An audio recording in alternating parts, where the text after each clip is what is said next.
ಸದ್ಯ ನಾವಿವಾಗ ಪುಲಿಕೇಶಿ ನಗರದ ಡಿಜೆ ಹಳ್ಳಿಯಲ್ಲಿದ್ದೀವಿ. ರಸ್ತೆಗಳಲ್ಲೇ ಕೊಳೆತು ನಾರ್ತಾ ಇರೋ ಕಸ. ಇಲ್ಲಿ ಕಸ ಹಾಕ್ತಾರೆ, ಅಲ್ಲಿ ಹೋದ್ರೆ ಸ್ಯಾನಿಟರಿ ಅಲ್ವಾ, ಅದೆಲ್ಲ ಬ್ಲಾಕ್ ಆಗಿದೆ. ಇಲ್ಲಿ ಫುಲ್ ಇಸ್ಮಾಯಿಲ್ ಬಾಸ್, ನಮ್ಗೆ ಸ್ಕೂಲ್ ಹೋಗಕ್ಕೆ ಬರಲ್ಲ, ಓಡಾಡಕ್ಕೆ ಬಹಳ ಕಷ್ಟ ಆಗಿದೆ.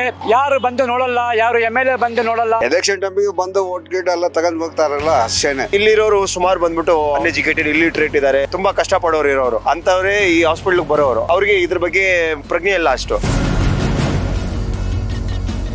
ನೀವು ನೋಡ್ತಿದ್ದೀರಾ ಪಬ್ಲಿಕ್ ನೆಕ್ಸ್ಟ್. ನಾನು ಪದ್ಮಶ್ರೀ. ನಗರ ಪಾಲಿಕೆ ಚುನಾವಣೆ ನಡೆಯದೆ 5 ವರ್ಷಗಳೇ ಕಳೆದು ಹೋಗಿದೆ. ಜನರು ಅವರ ಚರಂಡಿ ಸಮಸ್ಯೆ ಆಗಿರಬಹುದು, ರಸ್ತೆ ಹಾಳಾಗಿರುವ ಸಮಸ್ಯೆ ಆಗಿರಬಹುದು, ಅಥವಾ ನೀರಿನ ಸಮಸ್ಯೆ ಆಗಿರಬಹುದು, ಯಾರ ಹತ್ರ ಹೇಳ್ಕೋಬೇಕು? ಕೈಗೆ ಸಿಗದೆ ಇರೋ ಶಾಸಕರ ಹತ್ರನ, ಅಥವಾ ತಲೆನೇ ಕೆಡಿಸ್ಕೊಳ್ದೆ ಇರೋ ಪಾಲಿಕೆ ಅಧಿಕಾರಿಗಳ ಹತ್ರನ? ಸದ್ಯ ನಾವಿವಾಗ ಪುಲಿಕೇಶಿ ನಗರದ ಡಿಜೆ ಹಳ್ಳಿಯಲ್ಲಿದ್ದೀವಿ. ವಾರ್ಡ್ ಲೀಡರ್ಸ್ ಇಲ್ಲದೆ ಇಲ್ಲಿನ ಪರಿಸ್ಥಿತಿ ಹೇಗಿದೆ, ಜನರ ಸಮಸ್ಯೆಗಳೇನಿದೆ, ಅದೇ ರೀತಿ ಅವರ ಸಮಸ್ಯೆಗೆ ಯಾರು ಜವಾಬ್ದಾರಿಯನ್ನ ತಗೊಂಡಿದ್ದಾರೆ, ಅವರ ಸಮಸ್ಯೆಗೆ ಪರಿಹಾರ ಅದು ಸಿಗ್ತಾ ಇದ್ಯಾ ಅನ್ನೋದನ್ನ ನೋಡ್ತಾ ಹೋಗೋಣ.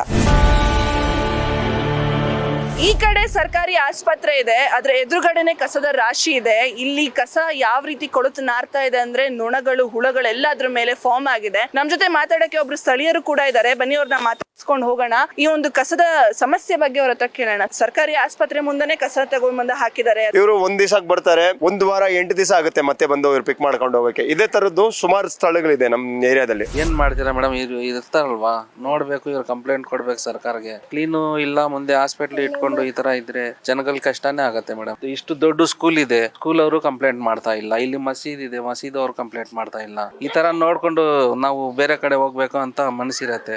ಏನ್ ಮಾಡ್ತೀರಾ, ಸರ್ಕಾರ ಹಾಸ್ಪಿಟಲ್ ಬರಲೇಬೇಕಾಗತ್ತೆ. ಮಂಡಿಯಿಂದ ತಗೊಂಡ್ ಬಂದು ಇಲ್ಲಿ ಮೂಟೆ ತಗೊಂಡ್ ಬಂದು ಬಿಸಾಕೋದು. ರಾತ್ರಿ ಹೊತ್ತಿನಲ್ಲಿ ಹಾಕ್ಬಿಟ್ರೆ ಯಾರು ನಮ್ಮನ್ನ ಹಿಡಿಯಲ್ಲ, ಕೇಳೋಕೆ ಯಾರು ಇಲ್ಲ ಅಂತ ತಗೊಂಡ್ ಬಂದು ಇಲ್ಲಿ ಬಿಸಾಕ್ಬಿಟ್ಟು ಹೋಗ್ತಾರೆ. ಬೆಳಗ್ಗೆ ಹೊತ್ತಿನಲ್ಲಿ ಬರಲ್ಲ, ಯಾರು ತಗೊಂಡ್ ಬಂದು ಕಸ ಹಾಕಲ್ಲ. ಇಲ್ಲಿ ನಾವು ರಾತ್ರಿ ಹೊತ್ತಿನಲ್ಲಿ ಕೇಳೋಕ್ಕೂ ಆಗಲ್ಲ, ಬರ್ತಾರೆ ಗಾಡಿ ತಗೊಂಡ್ಬಂದು ಸೈಲೆಂಟ್ ಆಗಿ ತಗೊಂಡ್ಬಂದು ಹಾಕ್ಬಿಟ್ಟು ಹೋಗ್ತಾನೆ ಇದ್ದಾರೆ.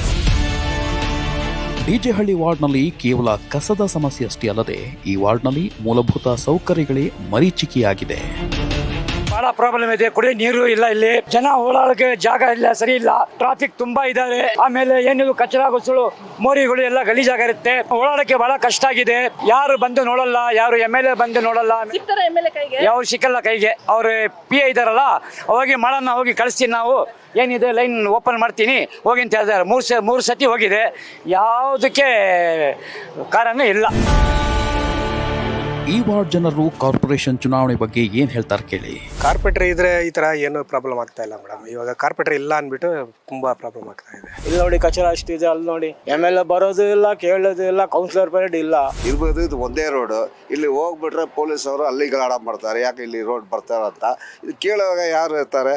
ಅದು ಕೇಳುವಾಗ ನಾವು ಯಾರನ್ನ ಓಡಿದ್ರೆ ನಿಮ್ಗೆ ಜಗಳ ಇಟ್ಬಿಟ್ಟು ಇವರು ಚೆನ್ನಾಗಿ ಮನೇಲಿ ಇರ್ತಾರೆ. ಎಲೆಕ್ಷನ್ ಟೈಮಿಗೆ ಬಂದು ವೋಟ್ ಗೀಟ್ ಎಲ್ಲ ತಗೊಂಡ್ ಹೋಗ್ತಾರಲ್ಲ ಅಷ್ಟೇನೆ. ನಡೆ ಹೋಗಕ್ಕೆ ಜಾಗಕ್ಕೂ ತೊಂದರೆ ಐತೆ. ಪೇಷಂಟ್ ಬಂದ್ರೇನು ಬೆದಗ್ ಬಿಡ್ತಾರೆ, ಗಾಡಿಗಳು ಬರ್ತದೆ, ಆಕ್ಸಿಡೆಂಟ್ ಆಗುತ್ತೆ. ಅರ್ಜೆಂಟ್ ಆಗಿ ಎಮರ್ಜೆನ್ಸಿ ಏನಾದ್ರು ಪೇಷಂಟ್ ಬಂದ್ರೇನು, ಡೆಲಿವರಿ ಬಂದ್ರೇನು ಕಷ್ಟ ಆಗುತ್ತೆ. ಸೊ ಇದಿಷ್ಟಾಗಿತ್ತು ಡಿಜೆ ಹಳ್ಳಿಯ ವಾಸ್ತವ ಸ್ಥಿತಿ. ರಸ್ತೆಯಲ್ಲೇ ಕಸ ಕೊಳೆತು ನಾರ್ತಾ ಇದ್ರು ಕೂಡ ತಗೊಂಡು ಹೋಗಕ್ಕೆ BBMP ಲಾರಿ ದಿನ ಬರ್ತಾ ಇಲ್ಲ ಅಂತ ಆರೋಪ ಮಾಡ್ತಿದ್ದಾರೆ. ಅದೇ ರೀತಿ ಚರಂಡಿ ಕಟ್ಕೊಂಡು ಹೋಗ್ತಿದೆ, ಬೀದಿ ದೀಪಗಳು ಸರಿಯಾಗಿ ವರ್ಕ್ ಆಗ್ತಾ ಇಲ್ಲ, ಟ್ರಾಫಿಕ್ ಕೂಡ ಸಾಕಷ್ಟು ಇದೆ, ರಸ್ತೆಗಳು ಸರಿ ಇಲ್ಲ. ಇಲ್ಲಿನ ಜನರ ಕಷ್ಟಗಳು ಒಂದಲ್ಲ ಎರಡಲ್ಲ. ಇದನ್ನ ಕೇಳೋದಕ್ಕೆ, ಇವರ ಸಮಸ್ಯೆಗಳನ್ನ ಹೇಳ್ಕೊಳಕ್ಕೆ ಕಾರ್ಪೊರೇಟರ್ಗಳು ಕೂಡ ಇಲ್ಲ, ಯಾಕಂದ್ರೆ ಎಲೆಕ್ಷನ್ ಆಗಿಲ್ಲ. MLA ಅಂತೂ ಕೈಗೆ ಸಿಗ್ತಾ ಇಲ್ಲ. ಯಾವ ಅಧಿಕಾರಿನ ಹೋಗಿ ಕಾಂಟ್ಯಾಕ್ಟ್ ಮಾಡಬೇಕು ಅನ್ನೋದು ಕೂಡ ಜನಗಳಿಗೆ ಇಲ್ಲಿ ಗೊತ್ತಿಲ್ಲ.